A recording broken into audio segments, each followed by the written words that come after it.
Oh, I guess we're live. Hello, everyone, and welcome to this episode of Inlay Terms. It's the Friday night version. I'm here with my friend Sean Tayler. RB Ham might be joining us. Sean, how's it going? It's going good, man. You? I'm doing pretty good. Surviving in, I guess, Carney's Canada now. Yeah. While we wait for RB to join, it'll probably be a little bit of mayhem trying to get his audio to work. But I don't know, man. What's going on in the world today? Well, we're a week past now that whole Iran debacle, and yeah, I'm kind of sticking with my thesis that I think this is something new, and we're seeing a division, and a war between the U.S. and England, and you look at the U.S. kind of softening its stance, and with all Trump's bravado, and it's hilarious to watch. Like, it's just so silly, the theatrics of it. But with him completely dismissing the need to go any further because of the total destruction of the nuclear program, and it looks like he's softening, and there's going to be starting to take off some of the not tariffs, the sanctions against Iran. It looks like we're entering a new phase of this, and what Israel does in response to this remains to be seen.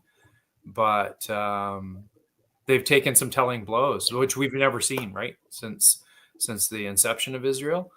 So, I'm kind of hopeful. It seems like the United States are quietly removing sanctions against Russia too. And after, the discussions that we were privy to at the NATO summit, when everyone else, asking about Article 5, and the Americans are kind of like, oh yeah, not really, Not binding. What's that? It's not binding. Yeah, right. Like, they're not robust in their commitments. We see, the city of London and all its proxies, and most of the northern part of the EU, pushing for war with Russia, and the Americans are just slowly, no, I don't think we will.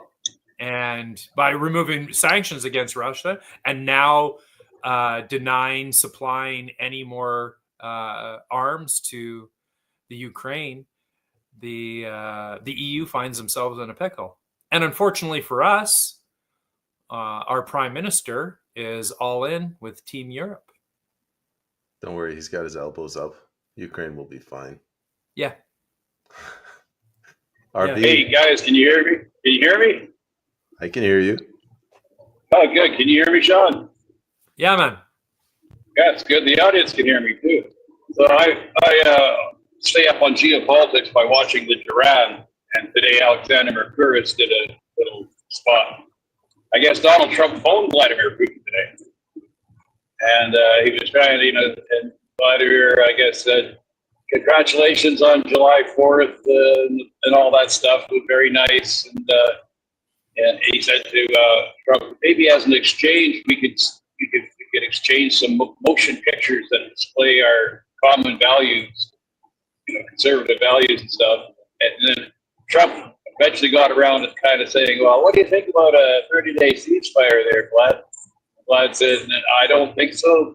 We're winning on the battlefield, and I'm not going to wait this up. I've been screwed once before with this shit. I'm not going to wait 30 days for Europe to resupply Ukraine with more weapons. We're taking them out now. So that's basically what's going to be happening. It's over, except for the wailing and the gnashing of the teeth. America, Alexander is saying he's got a lot of sources inside places that basically said it's not so much that the Americans,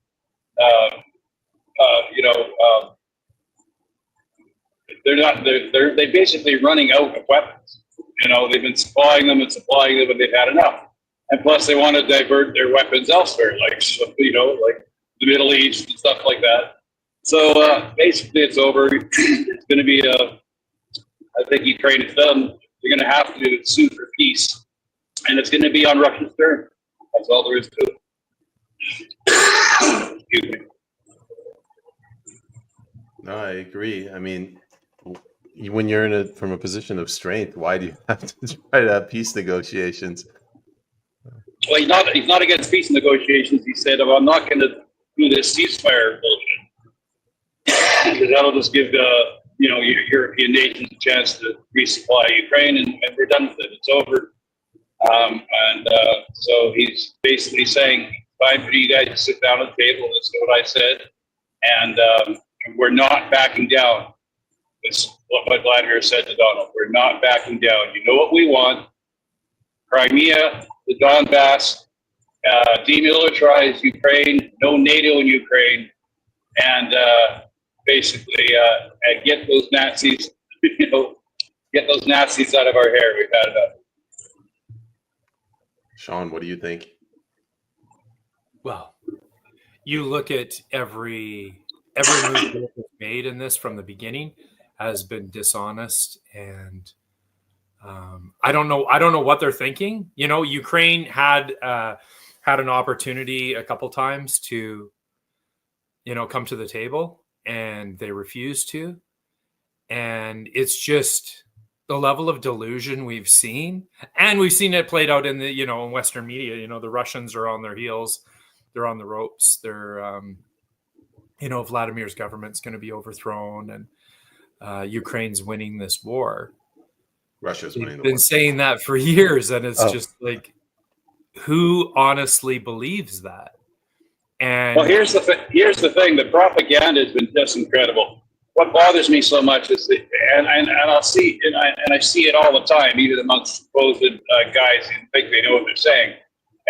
Russia went in there, and it was like Hitler invading Russia, except in reverse. This time, Ukraine, fought him back and stuff, and they couldn't take Kiev. They tried a whole onslaught invasion. It wasn't an onslaught invasion from the start. It was a special military operation. They held back all their cards. They could have turned Kiev into Gaza within a month if they wanted to. This has been a war of attrition. They have not taken it, and they've stayed away for years. They stayed away from taking out any civilian infrastructure with the Ukrainians. They let them do it. They let the politicians, entertainers fly in and out of Kiev for 3 years. I mean, come on. This was not a full onslaught invasion. What he wanted was the Ukrainians to back off bombing the shit out of all the Russian-speaking people in the Donbass. Recognize that Crimea has always been Russians since the dawn of history, and they took Crimea back from Ukraine because Ukraine stopped playing ball. There had been that 2014 Orange Revolution where the CIA and the MI6 went in and overthrew the democratically elected president, but it installed their own because they didn't like this pro-Russian guy who was doing gas deals with Ukraine. Ukraine screwed themselves. Back in the old system, they had Crimea and Russia. They were kind of like a client state of Russia. The gas from Russia was flowing into Europe through Ukraine. Ukraine was taking a cut. Everybody was happy, but no. The neocons in the United States said, "Well, we gotta break Russia up into 1,000 pieces." It's not working, and obviously, and I don't know, they don't learn from history. This last Ukrainian offensive they had was in the Kursk region. This was a few months ago. They threw all that they had back at the Russians in the Kursk region. Well, in 1943, that Kursk region was the site of the greatest tank battle in history between the Germans and the Russians. And the Russians won it then. And they were facing the Nazi war machine and beat their ass. You're going to try to tell me that the Ukrainians are going to throw in some Bradley fighting vehicles and a couple Azov battalions and they were going to stomp the Russians? Forget about it. It's been a complete disaster right from the start for the Ukrainians. And if they're smart, Vladimir should head out to Paris and be the government in exile, and they should make a peace deal with Russia as soon as possible, because the killing's got to end sometime. Now's a good time. I'll just quickly say something, and then I'll give it to you, Sean. When I talk to the left, this is really interesting. The leftists, the people on the left, they're using the neocon talking points. So if I tell Yeah. them what RB just told me, they'll be like, "Nope, that's Russian disinformation. That's not the 2014 coup. It didn't happen like that at all." Go ahead, Sean. I don't know how long this is going to go on. The levels of ridiculousness that we've seen from its inception.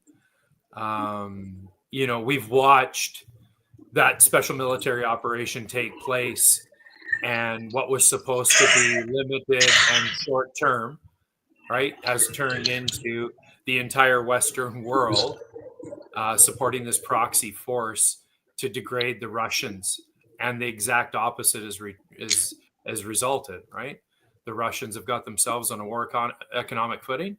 They're outproducing war material by like 4-1 right now. The war machine that NATO created in the state of Ukraine is destroyed, and we're seeing its final days. And what borders they end up settling on, it's going to be entirely at the Russians' discretion. Right? Their inability to stop them, and whether someone does something stupid. The amount of restraint that has been shown by Russian, like, what do you think would happen if Russian proxies bombed American bombers? Right? Bombed, did deep strikes into France or England or Germany, and with the NATO members pressing the U.S. on how how confident they should be in their Article 5 agreements within NATO. Again, the U.S.'s response to that, it kind of makes me think that we're seeing old alliances fall apart and new ones being formed, and I really hope that the U.S. and Russia continue to move closer together on this, and we give China. I'm going to say that in China, Alexander was also talking about the Chinese spokesman, Ling Wei, was being interviewed at a press conference, and he was being pressed. Aren't you going to condemn Russia's invasion of Ukraine? Are you finally going to say that, and all this stuff? And the Chinese guy finally had enough, and he said, "Look, we want Russia to win. They're our friends." And that's when the press conference ended. So come on, guys. If the Russians got China on their side, forget about it. There's no scenario where where NATO and the European Union comes out looking good. They basically destroyed their economy. Germany destroyed with that bombing the Nord Stream pipeline. For Christ's sakes, Germany just committed suicide, and they did it to themselves. And this Schultz, this new guy, I forget his name. It's not Schultz. The new German prime minister is talking about rebuilding the German armed forces, and once again getting pride back in the German army. And he's talking about conscription. He's talking about drafting Germans. For Christ's sake, where have we seen this before? What could possibly go wrong? He just needs a little bit of living space. He wants some Lebensraum. We want some Lebensraum.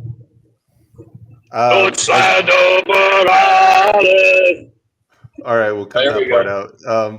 I was listening to Alex Kramer, I think that's his name, and he said the way that Russia gets back in England is England does these stupid things out in the open, and Russia just goes and slaughters a couple dozen of their SAS forces. But Russia's got to do something. Like, you can't. And this attack on their strategic bombers, it's not from Ukraine. It is probably from England. Like, they have to do something. A lot of people don't know. A couple of years ago, there was a forward operating base in Ukraine, and it was stacked with NATO generals and stuff. And the Russians took it out, and lots of high-ranking NATO military members were killed. and they covered it all up. It's embarrassing for NATO. Yeah, I mean, the Russians, they hold all the cards, and but Vladimir Putin wants to get along. He's a nice guy. He wants to get along. He wants to restore all the trade deals. He does. I mean, he famously, when Clinton was president, Vladimir Putin wanted to join NATO. He said, hey, now that the Cold War's over, why don't we join you? And we can all join in this economic. And Clinton went and talked to the CIA guys. Came back and said, no, sorry, ain't going to work. We need an enemy, you see, and you guys fit the mold. So, I mean, Vladimir Putin has shown incredible restraint, like Sean said. And like Sean said, he's going to set the terms for this. And now that China is not going to, abandon them, and now that the United States are going to take off the sanctions and stop the arms shipments, there's nowhere else for NATO to go, or for the European Union to go, but to take a knee. You've had enough damage. Don't get back up again. I don't know, Sean. What do you think is going to happen, either to NATO or Russia's retaliation to England? I've consistently, over the last few years, I've been consistently underestimating the level of stupidity that we'd see on so many fronts. It gives me hope. Like you look at this post-world unipolar world order that we've experienced since the end of World War II. With the corporation of the City of London calling the shots, and the Americans being their police dog, and we're moving towards a multipolar world and shifting alliances, and that gives me incredible hope. Unfortunately, we find our country in control of the people who I think are going to ultimately lose, and the lack of financial illiteracy, political illiteracy that exists in our nation, and the ability for these people to get away with this. Economically, you look at, since 2021, we've pretty much quadrupled our holdings of American bonds. And in April, when Trump was rolling out his tariffs, Carney, Japan, and a bunch of EU buddies, they started dumping American bonds, and we saw that pause, and it didn't last for very long. But how is it going to benefit Canadians to pick a financial war with our best friends, largest trading partners, and who just so happen to be the largest economy in the world? Like, how is this going to benefit Canadians? And watching us be this vassal state being used against the Americans right now, it's like we need to let Ottawa know that we don't want to play these games. But the majority of people don't even know these games are being played. They're worried about, Orange Man bad, tariffs, and the climate emergency. I just saw on Canada Day the Canadian Army posting about, how they're taking the fight to biphobia and transphobia and homophobia and waving their little rainbow flags, right? And you look at this, while, there's talk of sending Canadian troops to Ukraine to be smashed against the Russian war machine. Like, it's all so ridiculous. And I wish I didn't see this ending in disaster for Canada. Like, I keep trying to figure out how we progress out of this without an incredible amount of hardship and darkness. But the level of disconnect and apathy within our own population and complete ignorance to what's going on. We just had a big town hall in Kelowna a couple of days ago. Some doctor posted a whiny TikTok about the shape of pediatrics in Kelowna. It's like, what are we talking about? Right? I moved to Kelowna. I started working full-time at Kelowna General Hospital in 2015. Pediatrics sucked then. I come from a pediatric emergency background, right?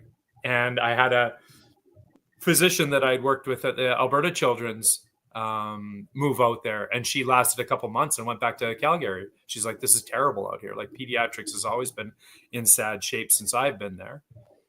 It's like, but this is nothing new. It's been like this for as long as I've experienced it.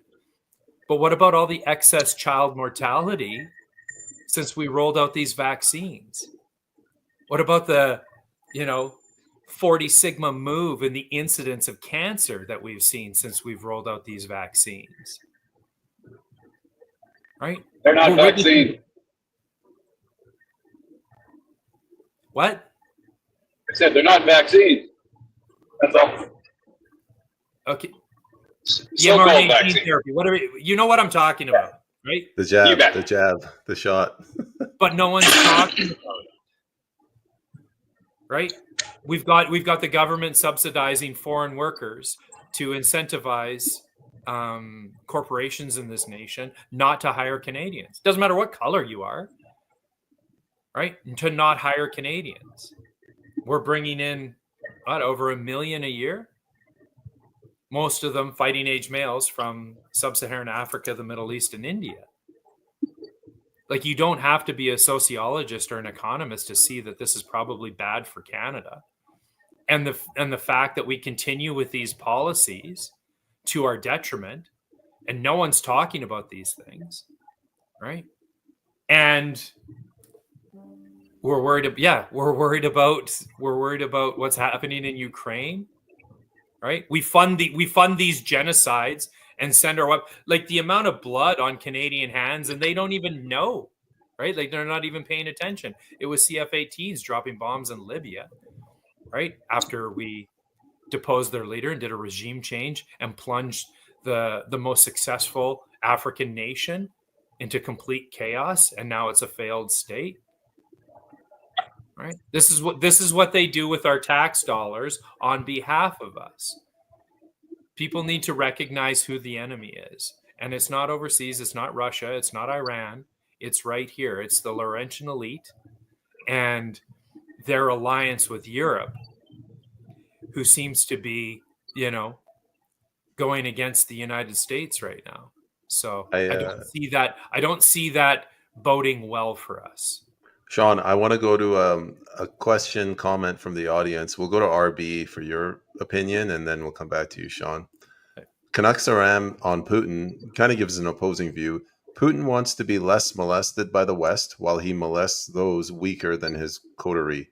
That is, the sky is blue. We live in a world of predators. To forget this is to think as children think. There are no good guys. There are no bad guys. There are predators and prey in hierarchies and temporary alliances. RB, what do you say? Well, Putin's no angel, that's for sure. I mean, to retain power, he's done some stuff.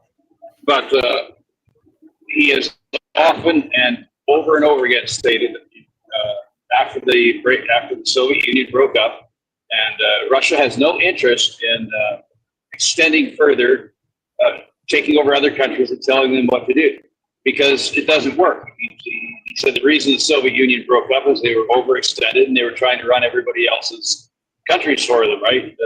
All these Soviet satellite states, and that's what came and bit them in the end. All kinds of problems at the end. Hungary, Poland, of course, the solidarity movement, and then, of course, invading Afghanistan because Brzezinski and Carter sucked them into invading Afghanistan and turned it into their Vietnam, and that's it. The Soviet Union was done. And Putin realizes that. But Putin is also is a leader who takes care of his own people and looks out for his own people. And the whole thing with Ukraine is, years ago, even before Putin, when the Soviet Union broke up and they had all those peace agreements with Gorbachev and Reagan, and James Baker, who was Reagan's Secretary of State, said, okay, if we allow East Germany and West Germany to reunite, we promise as NATO not to take one step past East Germany, go one step further east. Because the Warsaw Pact broke up, and that was the whole reason for NATO, was to, fight back against the Warsaw Pact. And when the Soviet Union broke up, there was no reason for NATO anymore, but they wanted to keep it alive, and succeeding administrations and the neocons wanted to keep that freaking, the whole thing, because the military-industrial complex needs to be fed, right? But as far as Putin goes, no, he's no angel, but he is looking out for his own people and their own destiny forward. Very proud of that, and all these Russians, they support him. He got 70% support in Russia. I mean, they hold elections, and he wins the election.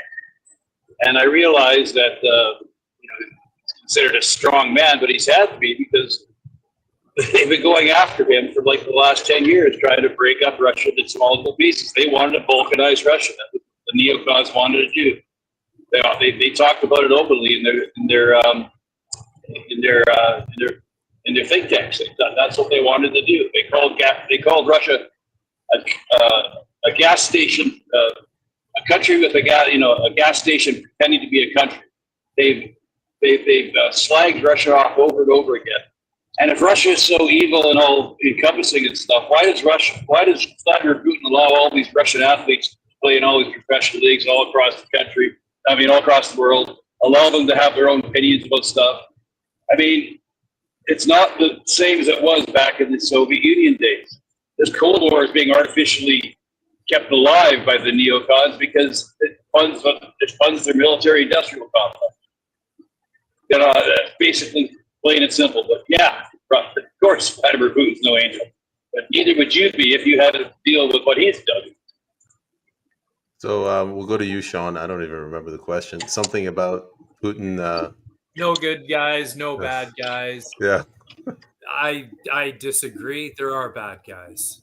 As far as good guys, I don't know, and I don't know Putin's heart, but he seems to be fighting for Russians. And like RB pointed out, right? Like he approached Clinton in the 90s to join NATO. 1998. This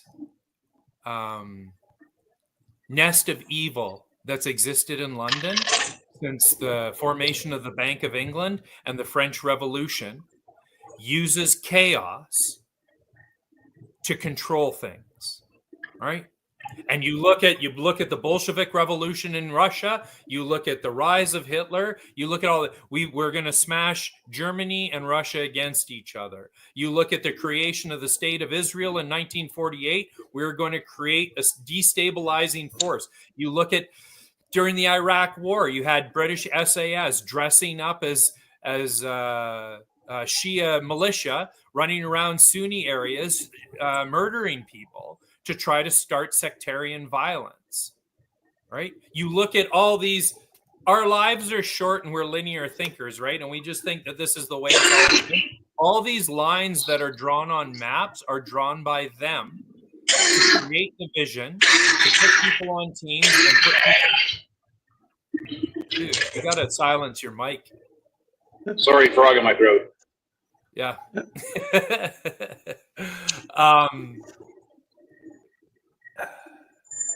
Sorry about that. Something about SAS in Iraq?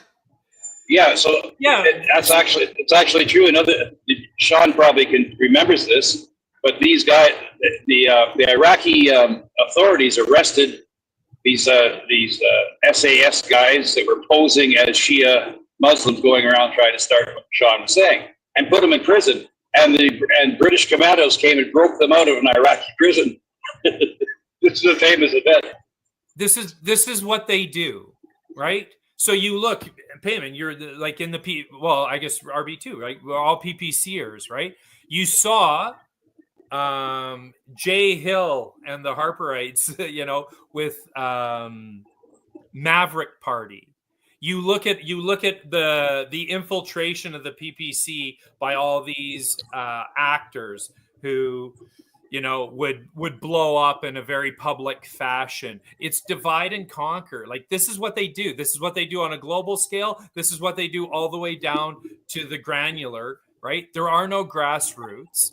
It's all astroturfed. These people control things. And they've been doing it for a long time, right? And what appears to be what I noticed with this latest thing in Iran, where, the Americans seem to stand back for a pause and let Israel get hammered. And we've never seen anything like that before. And the fact that they're offering concessions and removing sanctions against Iran, removing sanctions against Russia, refusing to participate in this Ukraine thing anymore, right? There's no super overt cooperation, but it looks like the Americans are deciding not to be the stick that London beats the world with anymore, right? And London is desperately going to try to hold on to this world dominance that they have, right? And we see these operations going on, and you look at it here in Canada, arms up, right? Remember the hockey games and everyone's booing each other and they're doing all that. Like, it's ridiculous. It's ridiculous, juvenile shit, and it works because people just don't pay attention. They're completely oblivious to it. I think there was some coordination in that during the election when Trump was threatening, Canada should be the 51st state. Remember that rhetoric? And that was only during the election. But since the elections have been over, that doesn't even come up anymore because, but the if you damage. listen to what he said, where did he talk about? He talked about the straight line. Where is our border straight? Our border straight over the west, underneath the western provinces. I don't think he wants Quebec and Ontario, right? That's where the nest is. Why would you want that, right? Like, what's the difference? I live right on the border. What's the difference between me and the Washingtonians that are 5 kilometers south of me, right?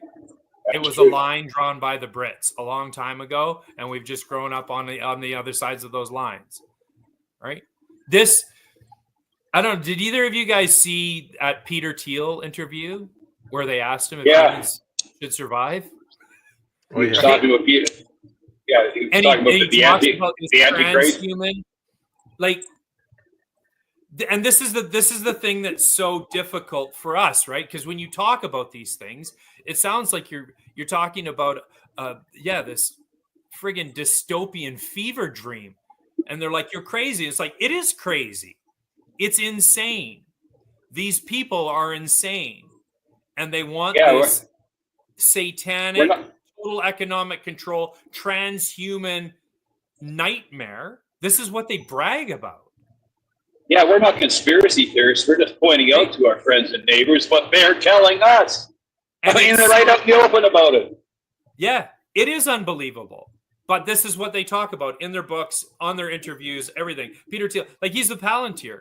So we just watched the Israelis, right, take the human element out of their kill chain using Lavender, a Palantir program that identifies targets using multiple forms of sensors, right? And automates the kill chain to be able to go quicker flash to bang when a bad guy, according to, the algorithm, is identified, and the complete disregard of collateral damage, right?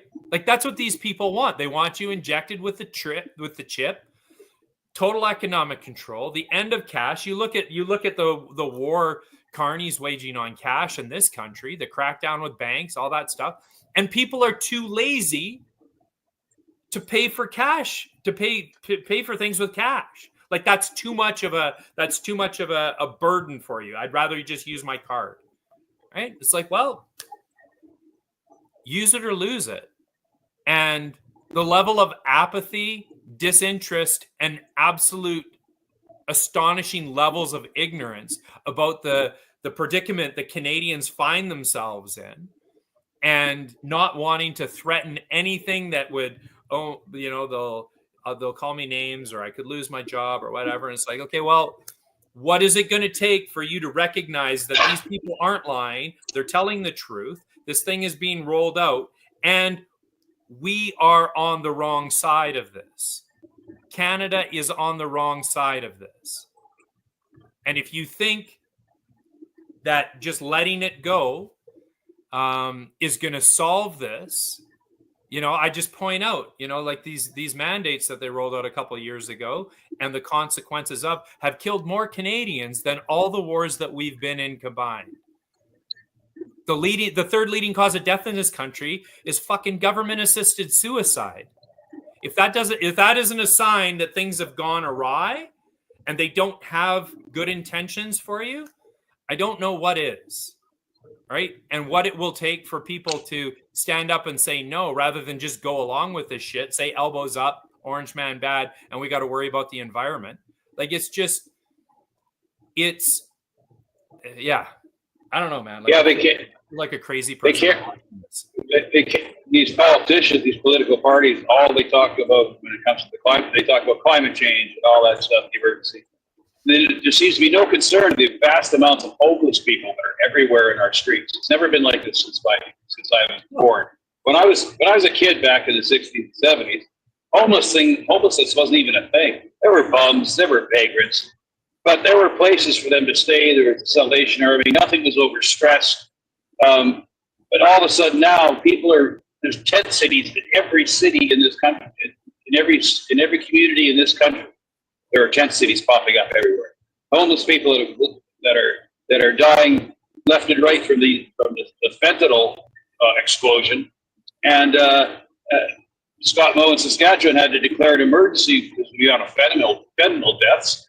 And so there will be a couple blurs in the newspaper about it. But you see no serious action at the political level, even at the mayoral level, city council. They don't even talk about it hardly that much. And when they do talk about it, it's, well, we've got to build them a new shelter, but we got to give them safe injection sites so that they keep being addicted to the. I mean, you want to fix the problem, or you just want to keep it going along? It's incredible. I'm sick and tired of the apologists saying, well, this is, bad decisions and incompetence. This isn't bad decisions. Everything's working exactly like it should. Sean, let me jump in. Canuck Sarams made a comment exactly what you're saying. Mental health and addiction crises have been purposely elicited and cultivated in the populace. It's a warning to the working class. It can get worse. Obey. You betcha. Yeah. Like, they've been waging opium wars around the globe forever, right? Like, this is by design, right? And I'm talking. You hear people complaining, right? It's like, oh well, healthcare isn't doing this, healthcare isn't doing that, and it's just like, well, yeah, it's not supposed to, right? And it's like, oh, we don't like all these problems with public education. Public education is working perfectly, right? Its job is to turn your child into a transgendered communistic retard, incapable of free thought and functioning without the help of government. That's its job, and it's effective. Fortunately, we see the Gen Z and Gen Alpha are starting to wake up, and that fills me with hope. You look at the older generations, and it's just they're done. Like, there's no one home. Sean, let me just jump in. To have this go down on our watch, it's shameful. Yeah, I'm getting. It's very difficult for me not to use the pejorative boomer, but the younger generation is very smarter. Riog, I don't know how to pronounce his name. I want to get your opinion, Sean, and then we'll go to RB. They needed a very visible housing crisis to take control of housing. It doesn't have to be a conspiracy theory, but the incentive is there, right? Like, if there's a housing crisis, nationalize housing. Sean? It's the Hegelian dialectic, right? Problem, reaction, solution. You obviously, you can't manage your own zoning. We'll zone everything. We want you stacked up in the cities, right? Making it impossible. Like, you try to build a house on your acreage to be, or a carriage house, even just to have an extra rental income. They want you completely reliant on the state. You don't need God. You don't need family. You don't need anything except the government will do everything for you. That's what they want. Right. And this is the battle of our time, right? Because some people want that. You mean I can, and we saw that, rolling out, moving towards a UBI. It's just like, what? You're going to give me money and I can smoke weed and play Xbox all day, right? This is awesome. Don't forget OnlyFans. Yeah, right. Like it's just there are so many people that just want to be kept, and this is the war that we're waging. And it's like, okay, well, and you guys saw it, being on PPC, like we've been against supply management, and Max and Martin's big problem with supply management is it's bad economics. My biggest problem with supply management, it's killed more people than artillery throughout history. That's how they organized the Holodomor. That's how they did the Irish potato famine, the Great Leap Forward in China, right? The Russian genocide. Like, this is how you control the production of food, you control the people. And we're seeing this, at the ostrich farm right now is where it's kind of a bit of a flashpoint. But you watch them going around, murdering millions of chickens on trumped up PCR charges. And it's just like, what? The inability for people to recognize the threats that they face confounds me. Right. And, you guys have been on the team too, right? Like, we've been screaming this at the top of our lungs for the last several years. And the inability for people to see these threats, and they'll call you a conspiracy theorist and they'll call you a crazy person. It's like, it's not our ideas. Like, read their books. It's all right there in black and white. Watch their movies, watch their seminars. Like, they openly talk about this shit, And when you listen to that last interview that I saw with Peter Thiel, and they're just like, well, should humans survive? It's like, well, and like this big pause. And he was trying to be honest, right? He's like, well, we need to do this and we need to do this. And, he talked about transsexuals and transhumans. And it's like, how this is not far enough. We need to go further. We don't just need to change the sex. We need to change your heart. We need to change your mind. We need to merge with this technology, right? The humans won't survive. This is what transhumanism is. They're no longer humans, right? When you inject yourselves with mRNA gene therapies, you're changing your blueprints. Sean, and no one let's seems go to to RB. Let's go to RB too. Let's give them an opportunity to chime in. So the issue is like housing. Are they planning on nationalizing it? And Renaud Rouleau mentioned that modular housing is basically going to put us in like chicken coops. Oh yeah, it's been going on for actually a lot longer than people think it has, and they've been planning for it for a lot longer. 20, 30 years at least. They've been purposely constructing these houses that don't have sidewalks in front of them, no place to park your car. I saw it in Calgary when I moved there about 20 years ago. We bought this house, we moved in, and didn't have a sidewalk in front. What's going on here? But there's a sidewalk on the other side, but only so. And very small backyards, of course, and of course all kinds of zoning rules where you can't, if you want to, build a suite or something, you have to get permission to build a suite in your own house. So they've been rolling out slowly, but now it's big time. They're openly talking about it. Carney's talking about this modular housing, and like Sean said, problem, reaction, solution. We create the housing crisis. We drive it. Especially by driving up property values and stuff, absolutely ridiculous. Where nobody can afford a home anymore. I mean, it's ridiculous. And then, of course, we need here's one. It's going to cost a spacious area, a place to park your car. You're going to have to be in this 15-minute city where everything is within walking distance. You're much easier to control. Cameras everywhere. They've rolled this out big time in England. It's absolutely insane in England. Every corner's got CCTVs everywhere. So it's complete and absolute control. That's what they want. And face it. And they talk about it like Sean was saying. Yuval Harari, that they call Klaus Schwab's little Dr. Evil there. Talking about the humans. Yeah, humans are hackable animals now. And since AI is going to take over, robotics is going to take over, there's going to be no jobs for them to do. Humans have become a useless class. Yeah, he said that. We're now a useless class.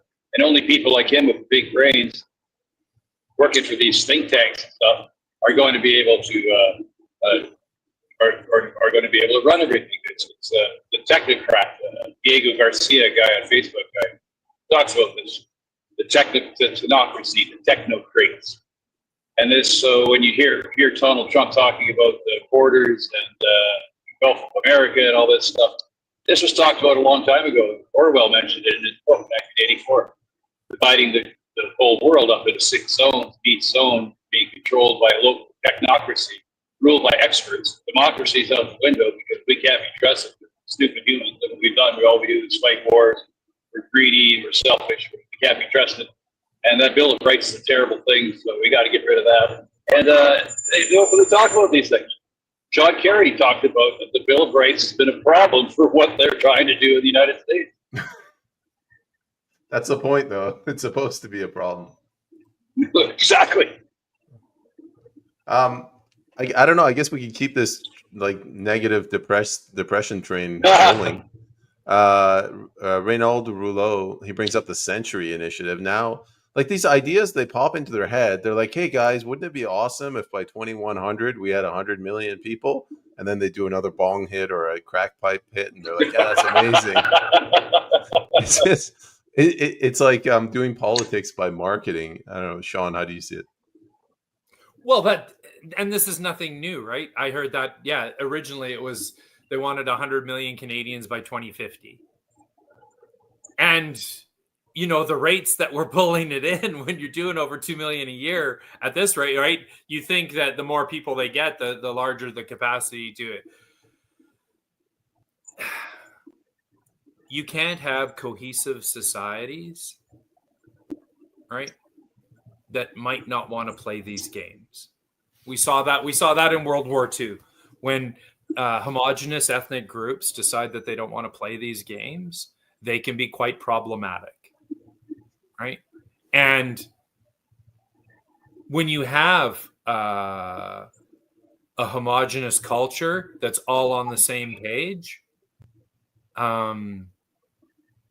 that's a strong force, right? And you look at the efforts that they have done to make sure that never happens again, and they've been effective.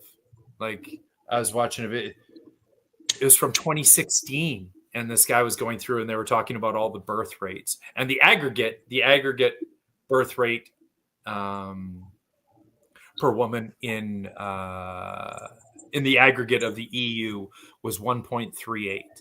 So replacement is 2.11. And I don't think there's a historical precedent of a culture surviving a dip below 2.0. Right? And we're all... Hey, Payman, can you mute me for a second, please? You're muted, buddy. Cough away.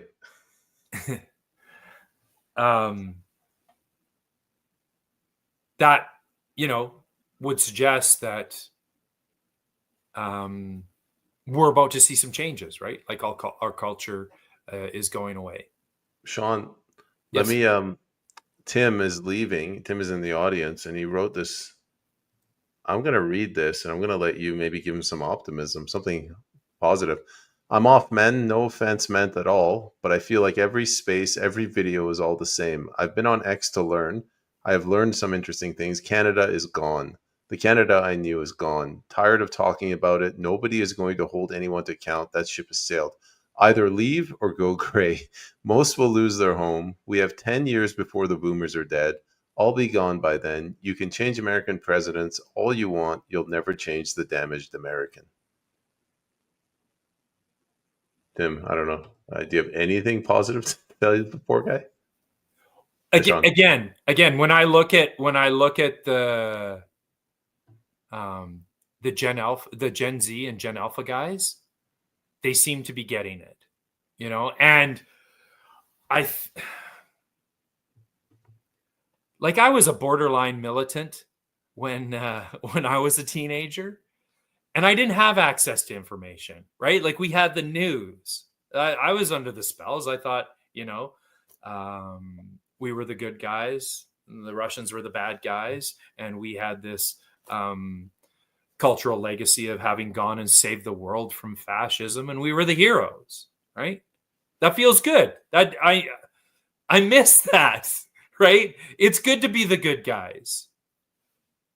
And this, even though they've tried to control it, like what's happening right now, it's multifactorial and causation. But you look at, as much as they tried to control the passage of information on the internet, and they built all this infrastructure to use over us and destroy us, like people have jujitsu'd it, and they've gotten the word out. And we're seeing the results of that, the beginning of the results for that, right? So young men are what get it done.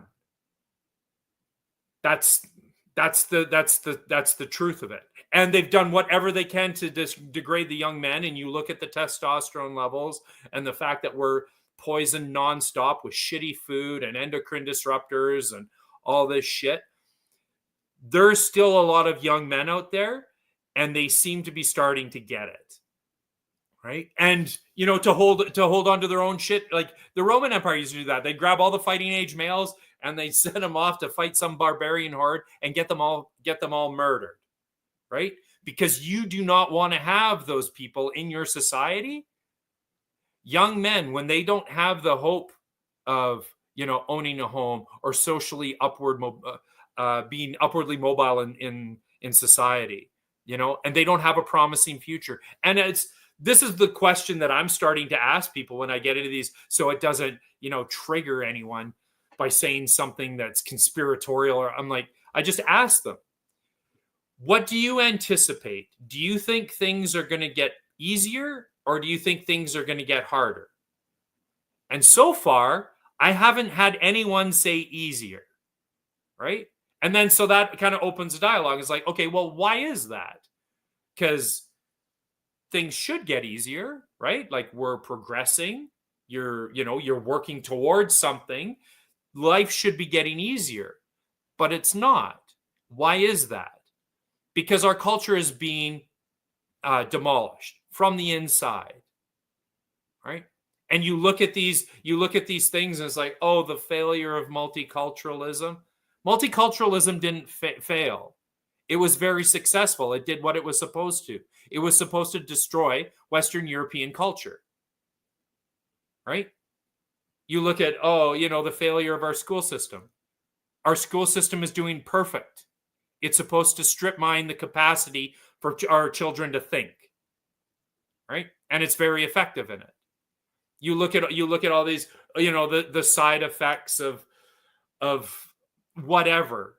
It's just like, that's the intended purpose. And once you start looking at the world like that, and you start to see, it's like, okay, these aren't mistakes. This is by design. Then at least you have an opportunity to fix it. But it seems like the boomers, Generation X, the millennials, the majority of them are just, too worried about their own standing and not really paying attention. I have to agree with that. I'm a millennial, and I'd say out of 100 of my friends, 95, 96 of them totally clueless. Yeah. It is what it is, I suppose. RB, can I unmute your mic now? RB, I went over something one of the guests, viewers was talking about. Like, do we have anything positive? Is there any way out of this mess? Yeah, like Sean saying, the young youth are our hope. They get it more than we did. I think it's because of social media backfiring against the elite. They tried to do the old bait and switch. First, they make the internet free for everybody, and everybody can say what they want, right? Then they identify the problem children, they weed them out, we'll censor them, and we'll cancel them. But it backfired because, just like Solzhenitsyn said about behind the Iron Curtain, the more you try to censor people and suppress people, they just go to the underground, and the word gets out that way. And you can't stop an idea. So there is a big positive. The youth are the hope. Never in my life, 20 years ago, if you had told me that 9/11 truth and stuff like that be openly talked about on independent media, and I'll tell you right now, independent media gets more views than mainstream media. Joe Rogan gets more views. Jimmy Dore gets more views. The Duran gets more views. There's been an explosion of them, right? Tucker Carlson, another one. He just interviewed, who was it? This interview is incredible. And I just watched it today and I'm drawing a blank, but he's been doing a lot of great interviews. Now, he may be controlled to a certain point, Tucker, but at least he admits his mistakes. He said, I got the Iraq war wrong, I got this wrong, and he invites on all these people to talk openly about things that want to be suppressed. So I think it backfired on them. The more they try to control the situation, the more it's backfiring on them, and the youth are going to be the ones that lead us out of this. Old guy like me, 60 years old, I am positive. Because the trajectory of history is always eventually draws to justice. Eventually, slowly, takes time, but it happens. Martin Luther King's marching for civil rights.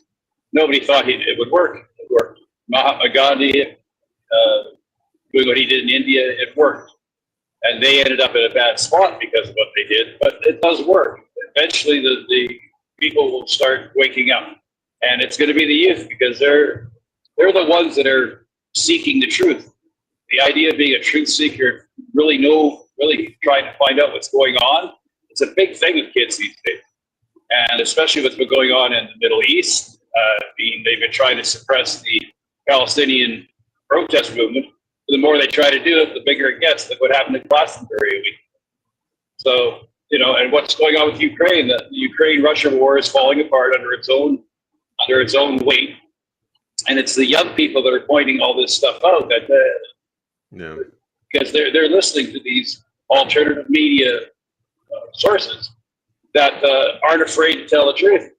The mainstream media is. If you look at the average age of the people who watch CNN and CTV and CBC and Fox News, they're all in their 60s and 70s. They're dying out.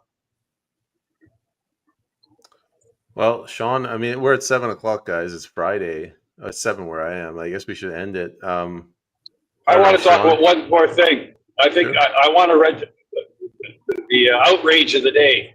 Bonnie Henry and Theresa Tam getting the Order of Canada. Is that an outrage or is that just typical? We always give our criminals the Order of Canada. All right. We can keep the show going for another hour and a half. Then we can talk about that.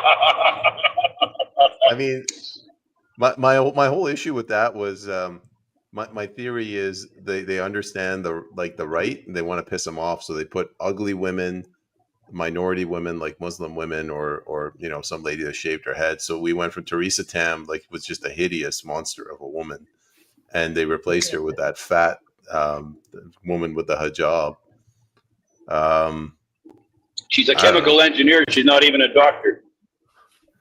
I mean, yeah, I guess she's technically smarter than Melanie Jolie. And she works for AstraZeneca. that new one. She got a contract with AstraZeneca, and she also is a chemical engineer. She's not a doctor. You know what a chemical engineer does? Chemical engineers create vaccine.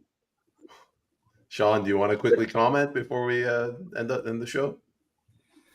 I'm trying to remember the guy's name. He was Mengele? Joseph Mengele. Don't please. Dr. Green. No, he was like, in all my studies of communism, it was never about believing the lie. It was making you complicit in it. Right? And for the large majority of my life, I've lived under a lot of these spells. I thought I was awake. I knew stuff, but I grossly underestimated the size and the audacity of the lies that I'd been told. And upon seeing them, I had no choice. The truth is more important than our level of discomfort. And people unfortunately, in our nation, are thus far unwilling to go through that discomfort for the truth. The truth is what sets us free. And I see in Gen Z and Gen Alpha a lot of young men that are coming to that conclusion, and that fills me with hope. Whatever this is Trump a good guy? Is Trump a bad guy? Is Putin a good guy?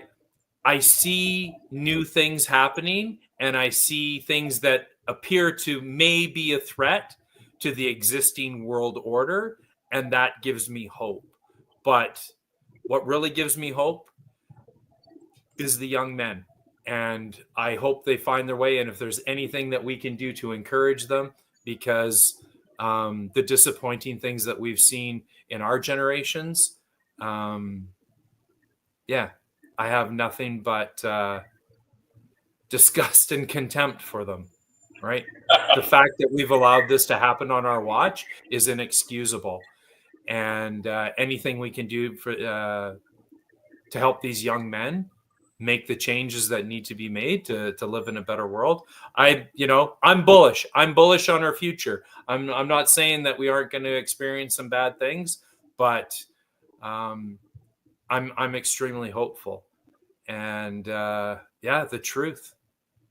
That's what sets us free. I'll share a quick story.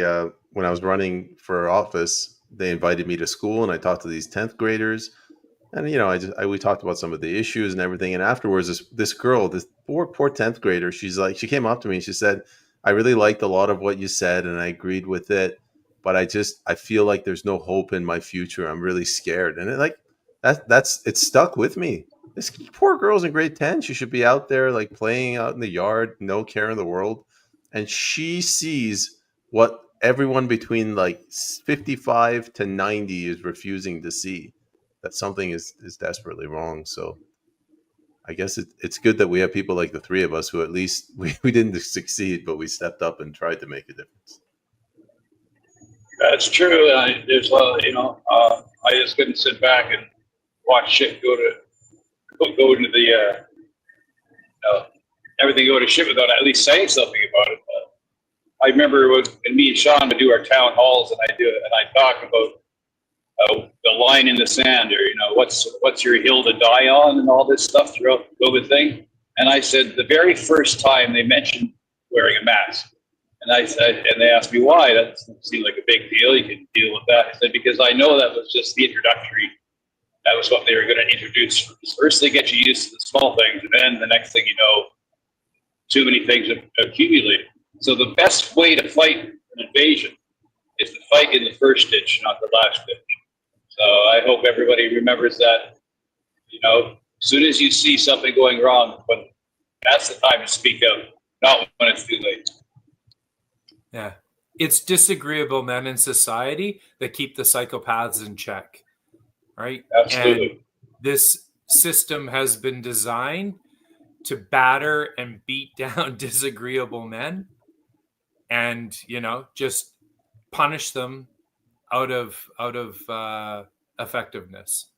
And I look at what happened to the people that stood up over the last couple of years and how we've been thrown in the garbage and financially ruined and slandered, and it's just like, okay, well, when you do that to the people that are in your corner and standing up for you, you're going to reap the rewards of that, and they're not very good. And we look right now, everyone that refused to take a knee has been removed from the military, right? And they're flying their rainbow flags and pushing their cultural Marxist stuff. Armies that believe in doctrines like that will commit atrocities, right? The healthcare workers that went hard in the paint for you and were removed from the healthcare system, they're not there anymore. They're not going hard for you in the paint anymore, right? They've been effectively removed. And we've seen that in the military, in healthcare, in policing, and in government, right? Anyone that stands up against this is removed. And until you start to support those people, you're going to continue getting what you've gotten. It's a hell of a view you got there, RB. Nah, he's going through the middle of nowhere. He can't hear us. All right. Well, I guess we can Going wrap. down a hill. You call that a hill? Come to BC. I'll show you a hill. Yeah, all those flat earthers out in Saskatchewan. Yeah, yeah. It's like 0.5 degrees. Well, we lost them. I guess the internet doesn't work in hilly environments over there in Saskatchewan. Yeah, man, Sean. Well, thank you. RB's not here, but I want to thank him as well for jumping on a Friday and had a pretty interesting thanks, back and forth. It'd be nice. It'd be nice to have some really encouraging news to report on one of these days. You know, I keep looking for it. But like I said, what Israel getting its ass kicked? I mean, that's earth shattering. That this is a step in the right direction, right? Like we may see the beginning of the crumbling of the old world order. And you know what, Sean? No, let's end it on a good note. Israel got its ass kicked. NATO got absolutely humiliated. England is at least being exposed. Yeah. What else has happened? Nothing good's really happened in Canada. Sanctions have been dropped against Russia and Iran. They got rid of an NSA department that used to run like dirty deeds against Russia. Yeah. That's gone. Yeah. Things are moving. Things are moving. The military alliance that was recently in China between Iran, Russia, China, Pakistan. I forget, the Shanghai Alliance or something. Okay. Actually, I've been hearing they're trying to drum up war between Pakistan and Israel now. Pakistan and Israel. Pakistan is the new state that needs to have its nuclear program demolished. Yeah. Good luck with that. Yeah. I don't. They already have nukes. It doesn't work that way. Yeah.